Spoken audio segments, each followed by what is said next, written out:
ভাবুন তো, শরীর থেকে রক্ত বের হয়ে মাটিতে পড়লেই সেই মাটি সোনা হয়ে যাচ্ছে। এমনটি যদি আপনার সাথে ঘটে তাহলে কেমন হবে? এমনই এক বিস্ময়কর ঘটনা নিয়ে তৈরি হয়েছে চিয়ান বিক্রমের আরেকটি মাস্টারপিস মুভি থাঙ্গালান। এই মুভিতে আপনারা দেখবেন এল ডোরাডো অর্থাৎ আসল সোনার খনি। থাঙ্গালান কিভাবে এই সোনার খনিকে আবিষ্কার করে তাই নিয়ে মুভির কাহিনী নির্মিত হয়েছে। তাহলে চলুন দেরি না করে 2024 সালের আরেকটি মাস্টারপিস মুভি এক্সপ্লেন করি। মুভির কাহিনী শুরু হয় 1850 সাল থেকে। ওই সময় ক্লেমেন্টকে দেখা যায় ইংরেজ সরকারের হয়ে কাজ করতে। সে কারো কাছ থেকে জানতে পেরেছে ভেপুর গ্রামে সোনা পাওয়া যায়, যা অনেক বছর পূর্বে ভেপুর গ্রামের লোকজন পেয়েছিল, কিন্তু এখন আর কেউ সেই সোনার খোঁজে যায় না। কোনো এক জমিদার ক্লেমেন্টকে এই জায়গার কথা বলে। জমিদার তাকে এটাও বলে সেই জায়গায় যে যায় সে আর কখনোই ফিরে আসে না। এরপর ভেপুর গ্রামের আদিবাসীদের দেখানো হয়,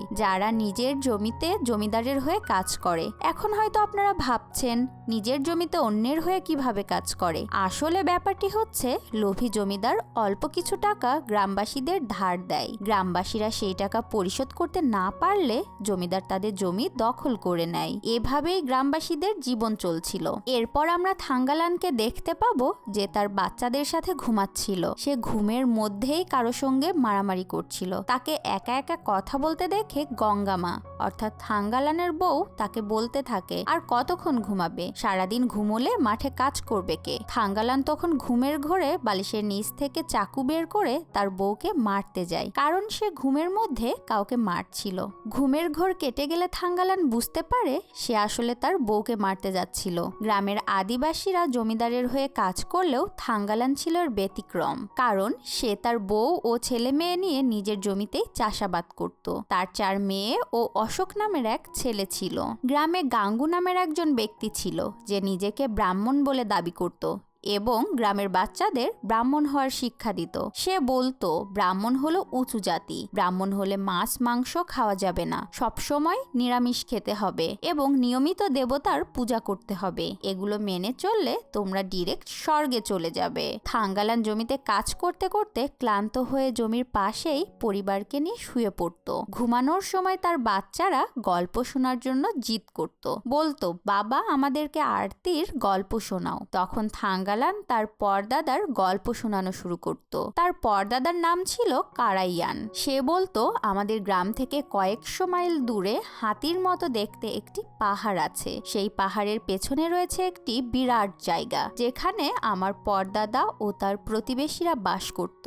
সেখানে তারা পন্নার নদীর পানি থেকে সোনা তুলে নিয়ে আসতো। সবচেয়ে বেশি সোনা পেত আমার পরদাদা। সেখানে এক জমিদার ছিল যে জানতে পেরে গিয়েছিল আমার পরদাদা নদীর পানি থেকে সোনা তুলে নিয়ে আসে। সেই সোনা কেড়ে নেয়ার জন্য জমিদার ও তার লোকজন আক্রমণ করে, কিন্তু আমার পরদাদাদের সঙ্গে যুদ্ধে তারা হেরে যায়। তখন আমার পরদাদা জমিদারকে বলে এগুলো আমাদের সোনা, আমরা এগুলো খুঁজে বের করেছি, তোমার যদি সোনা প্রয়োজন হয় তুমি খুঁজে বের করে নাও। এরপর রাজা বিভিন্ন সময় হাতির মতো দেখতে পাহাড়ে সৈন্য পাঠাতো, কিন্তু সেখান থেকে কেউ আর ফিরে আসতো না, কারণ সাপের কামড়ে সবাই মারা যেত।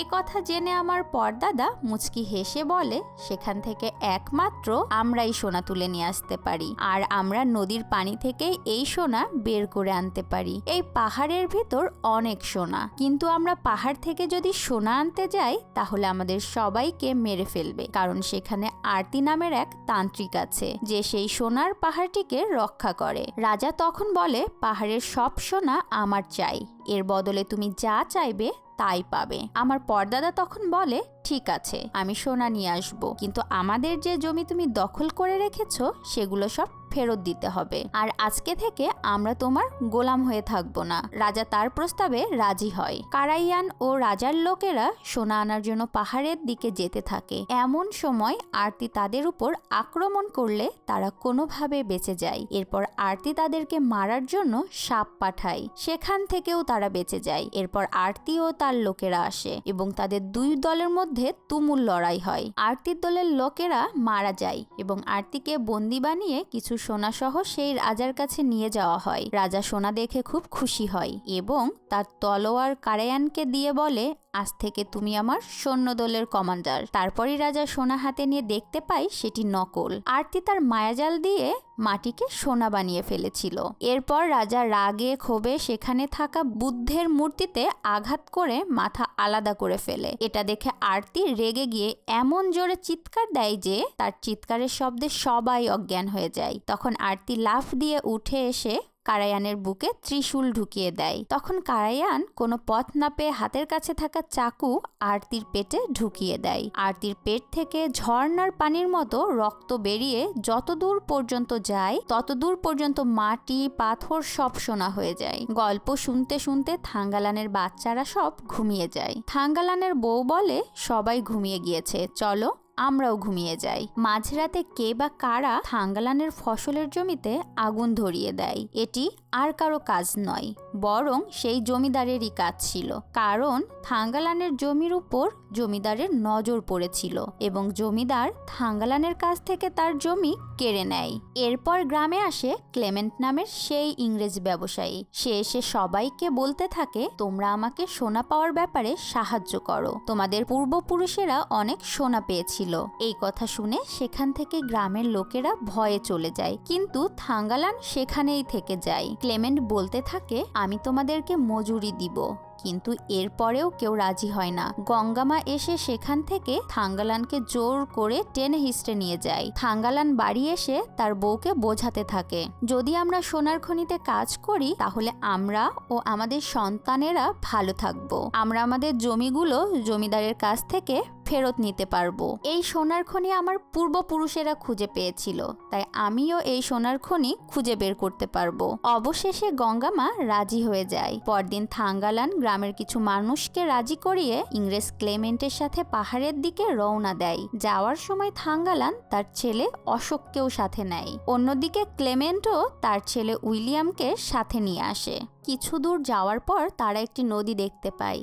থাঙ্গালান ও ক্লেমেন্টের লোকজন নদীতে নেমে পড়ে, কারণ নদীর ওপারেই ছিল হাতির মতো দেখতে সেই পাহাড়টি। থাঙ্গালান পানির ভিতর আরতির ছায়া দেখে ভয় পেয়ে নদীতে ডুবে যেতে থাকে। তার সাথে লোকজন ও ডুবে যেতে থাকে। তাদের জিনিসপত্র নদীতে ভেসে যায়। কোনো ক্রমে নদী পার হয় তারা। নদী পার হওয়ার পর ক্লেমেন্টের বন্ধু আর্থার বলে, থাঙ্গালান একজন শয়তান লোক, সে আমাদের সবাইকে মেরে ফেলতে চায়। ক্লেমেন্টের থাঙ্গালানের উপর বিশ্বাস করা ছাড়া আর কোনোই উপায় ছিল না। তারপর তারা আশেপাশের জমি ও নদীতে সোনার খোঁজ করতে থাকে, কিন্তু কোথাও কোনো সোনা খুঁজে পায় না। তখন থাঙ্গালান বলে, এখানে আমরা কোনো সোনা পাবো না, সোনা পেতে হলে আমাদের ওই পাহাড়েই যেতে হবে। হঠাৎ করে থাঙ্গালান একটু দূরেই বুদ্ধের মূর্তি দেখতে পায়। এরপর থাঙ্গালান পথ দেখিয়ে সবাইকে সেই পাহাড়ের দিকে নিয়ে যেতে থাকে। মাঝপথে একটি ব্ল্যাক প্যান্থার তাদের উপর আক্রমণ করে এবং ক্লেমেন্ট সহ অন্যান্য লোক আহত হয়। এরপর থাঙ্গালান ব্ল্যাক প্যান্থারটিকে মেরে ফেলে, কিন্তু ক্লেমেন্টের বন্ধু আর্থার এবার খুব রেগে যায়। বলে, আমাদের সবাইকে মেরে ফেলতে চায় থাঙ্গালান, তা না হলে এমন রাস্তা দিয়ে কেন নিয়ে আসবে। কথা কাটাকাটির এক পর্যায়ে আর্থার থাঙ্গালানকে গুলি করতে যায়। সে সময় থাঙ্গালানের ছেলে অশোক এসে আর্থারকে বাধা দেয়। ভুলবশত একটি গুলি ছুটে গিয়ে আর্থারের হাতে লাগে। এতে আর্থার ক্ষিপ্ত হয়ে অশোককে মারার জন্য তার পেছন পেছন দৌড়াতে থাকে। এদিকে হাতির মতো দেখতে সেই পাহাড়ে দাঁড়িয়ে আরতি ও তার লোকজন এগুলো দেখছিল। হঠাৎ করে সেখানে অনেক ধুলো উঠতে থাকে। আরতি তার লোকজনকে পাঠায় থাঙ্গালানদেরকে মারতে। দুই পক্ষের মধ্যে খুব মারামারি হয়। হঠাৎ করে থাঙ্গালানের সামনে চলে আসে আরতি। তখন থাঙ্গালানের শরীরে তার পরদাদা ভর করে এবং সে আরতিকে ঘায়েল করে ফেলে। এরপর ক্লেমেন্ট গৌতম বুদ্ধের মূর্তিতে সামান্য সোনা পায়। এটা দেখে ক্লেমেন্ট বলতে থাকে, আমার আরো সোনা চাই, তোমাদেরকে আরো বেশি টাকা দিব। থাঙ্গালান, তুমি গ্রামে গিয়ে আরো লোক নিয়ে আসো। হঠাৎ করে সেখানে বজ্রপাত শুরু হয় এবং বজ্রপাতে ক্লেমেন্টের ছেলে উইলিয়াম মারা যায়। ছেলের মৃত্যুতে ক্লেমেন্ট খুব কষ্ট পায়। ছেলেকে দাফন করার পর ক্লেমেন্ট বলতে থাকে, আমার আরো বেশি সোনা চাই। এরপর ক্লেমেন্ট থাঙ্গালানকে টাকা পয়সা ও জামা কাপড় দিয়ে গ্রামে পাঠায়। এরপর থাঙ্গালান ঘোড়ায় চড়ে গ্রামে ফিরে যায় আর তাকে দেখে গঙ্গামা খুশিতে কেঁদে ফেলে। থাঙ্গালান জমিদারকে টাকা ফেরত দিয়ে তার জমি নিয়ে নেয়। তারপর থাঙ্গালান তার বউ, মেয়ে ও গ্রামের অন্যান্য মহিলাদেরকে নতুন ব্লাউজ দেয়। থাঙ্গালান সবাইকে বলতে থাকে, এই সোনা আমাদের পূর্বপুরুষেরাই খুঁজে পেয়েছিল, তাই এই সোনা পাওয়ার অধিকার শুধুমাত্র আমাদেরই আছে। ক্লেমেন্ট তোমাদেরকে অনেক টাকা দিবে, যা দিয়ে তোমরা তোমাদের জমিগুলো ফেরত নিতে পারবে। গ্রামবাসী তার কথায় রাজি হয়ে যায় এবং তারা সবাই মিলে সেই পাহাড়ের কাছে যায়। পাহাড়ের কাছে যাওয়ার পর লোকজন এসে থাঙ্গালানকে বলতে থাকে, তুমি গ্রামে যাওয়ার পর ক্লেমেন্টের লোকজন নাগা উপজাতিদের উপর গুলি চালালে তোমার ছেলে অশোক তাতে বাধা দেয়, তাই তারা তাকে মেরে বেঁধে রাখে। এরপর থাঙ্গালান ক্লেমেন্টকে জানালে ক্লেমেন্ট এসে অশোকের হাতের বাঁধন খুলে দেয় এবং বলতে থাকে, আমি এসবের কিছুই জানতাম না। আমি নাগা উপজাতিদের উপর গুলি চালাতে বলেছি, কারণ এই পাহাড়টিকে তারাই রক্ষা করছে। থাঙ্গালান যখন অশোকের কাছে যায় তখন অশোক অস্বাভাবিক আচরণ করতে থাকে। এরপর সেখানে ক্লেমেন্টের সাথে একজন জমিদারকে দেখা যায়, যে লোকজনকে ক্লেমেন্টের কথা ট্রান্সলেট করে বলে, কিন্তু সে লোকজনকে ভুল বোঝাতে থাকে। সে লোকজনকে বলতে থাকে, আজ থেকে তোমরা ক্লেমেন্টের গোলাম, সে যা বলবে তোমাদের তাই করতে হবে। এই কথা শুনে থাঙ্গালান লোকজনকে বলে, ক্লেমেন্ট কখনোই এ ধরনের কথা বলতে পারে না। ক্লেমেন্ট আমাকে বলেছে আমাদেরকে যথাযথ মজুরি দিবে এবং সোনার ভাগও দিবে। তারপর তারা সবাই মিলে পাহাড়ের নিচে সোনা খুঁজতে থাকে এবং গৌতম বুদ্ধের মূর্তির কাছে কিছু সোনা পায়। এটা দেখে ক্লেমেন্ট খুবই খুশি হয়।